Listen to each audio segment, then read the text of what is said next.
Hey all, Xeno here, back for another episode of Mega Man 2. Last time we tackled the two most unfair Robot Master stages in the game, Heat and Quick.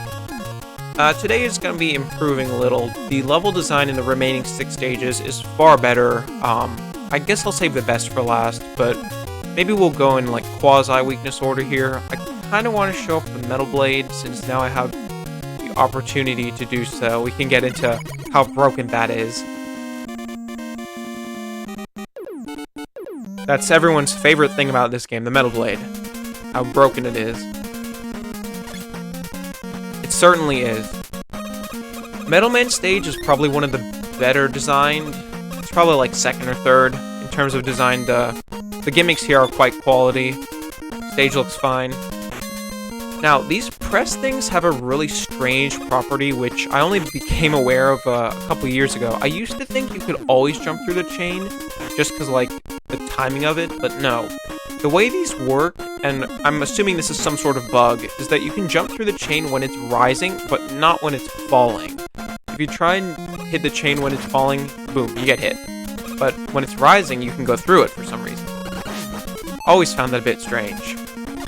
Now, these things, moles, they come in randomized locations in front of you, but they will never come from below you, as long as you move slowly enough that, you know, you don't get hit by one that's tunneling through the ground, and you move forward and then it hits you. But you just need to proceed slowly here, or kind of go in places where they're not coming, and you can navigate this pretty easily. Here's a showcase for Quick Boomerang. Works pretty well here, actually. You see, you just get tons of shots of this. I'm going to go a bit faster, just because the segment takes forever otherwise.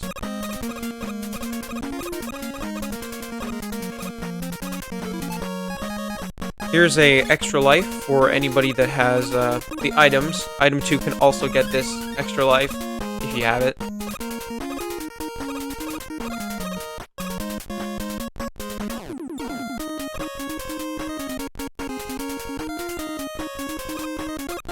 Here's where the gear clowns get introduced, the Pyro bots.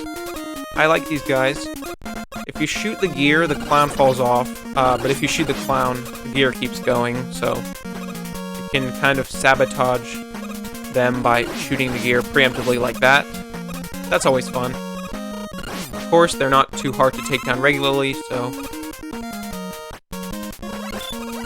And here's the first instance of Blocky. These things have 2 HP. The first time they'll throw their blocks like this, and you need to kind of avoid them. Not too hard to do.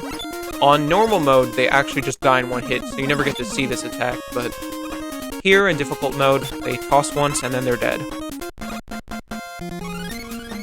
As a note for anyone that tackles this stage first, you can make this jump, I think. Actually, no, that's a 5-tile jump. No, you can't make this jump. You need an item to get out if you're alive. But you can always just commit suicide and come back. However, if you have item 1 or 2, then you're good. And that's basically the stage. Pretty short. A lot of the stages in Mega Man 2 feel on the shorter side, but not really to their detriment. That lasted a fair bit of time. I like this stage. It's one of the more developed. Certainly a lot better than Heat or Quick Man, that just have these very overly centralized gimmicks. Now, Metal Man's pattern. He's, how should I say? He's manipulable. If you stand on the opposite side of the room, he'll occasionally jump and throw metal blades, and I believe when you fire, he also throws blades. So yeah, he chooses a random amount of blades to throw, and he does it. And every time the screen flashes, the conveyor belt changes direction. So that's pretty cool. Now, you can manipulate him by going close to him, which will cause him to jump to the other side of the room and throw a blade at you like that. You can just do this over and over again, though, if you'd like. With Boomerang being the weakness, not so convenient. It's really hard to hit him with. At least it takes him out in 7 hits on difficult mode.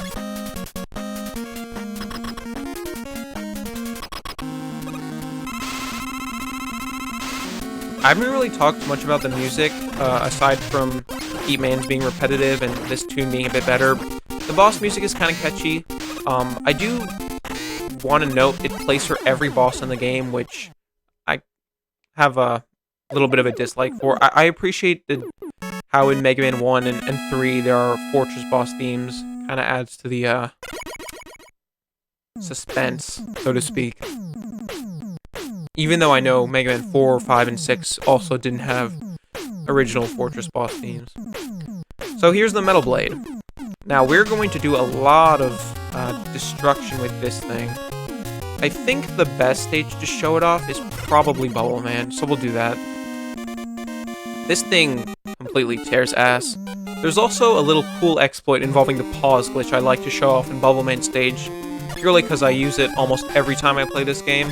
Skips a bit of the stage. It's a lot of fun, and if you don't know about it, you'll probably enjoy it as well. So these enemies. These croakers, the frogs, shoot out smaller frogs, but they only ever shoot them if there aren't already frogs on the screen. So, as you would expect, what you want to do is keep one, just have it jump over you repeatedly, and then you can kill the bigger one. Good strategy. This placement of this one is pretty stupid. If you're kind of lax with your jump and you land on the edge, you'll probably get knocked off. That's happened to me a lot of times. I always wish that they lowered this platform or something. Now, these platforms, you might think that nothing is special about them since I just jumped across them, but no. They actually fall down. And this is never really introduced properly. You'll just fall and die most likely the first time because you're not expecting it. But as you can tell, based on the fact that none of them fell, if you jump off them fast enough, they don't fall. I always get a kick out of jumping so fast that none of them fall, just like you saw me do. But yeah, this never comes back either, so I always found it really jarring that they just have random dropping platforms, but whatever.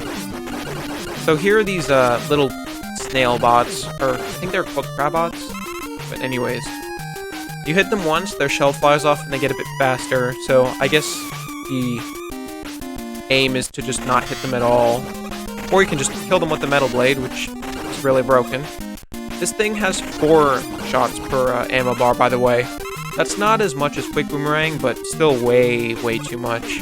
I think that's 116 shots at max ammo. That's more than enough. You'll get a full energy pickup and be back to full energy in no time anyways.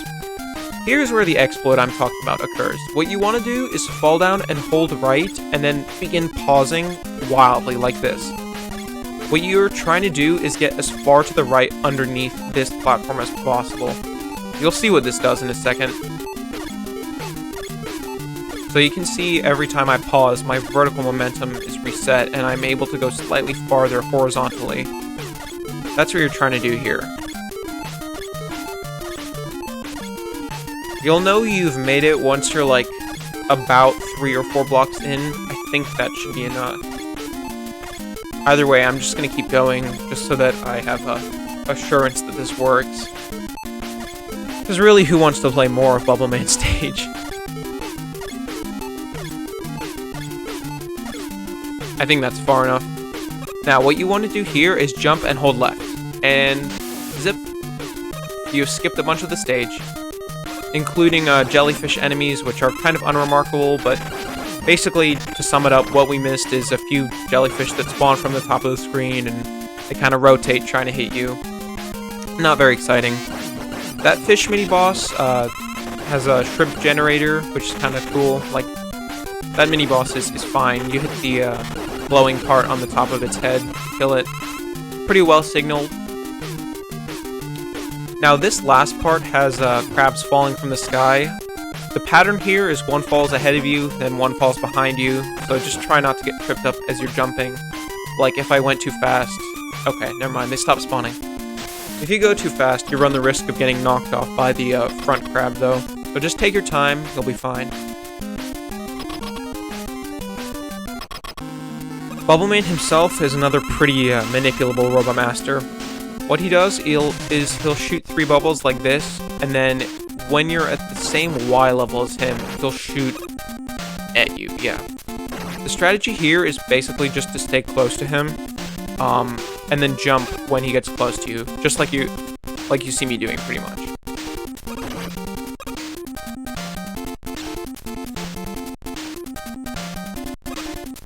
You'll never get hit if you just keep trading places with him, pretty much. And he's weak to the Metal Blade, which is a perfect weakness, because you can just throw it right at him, above you.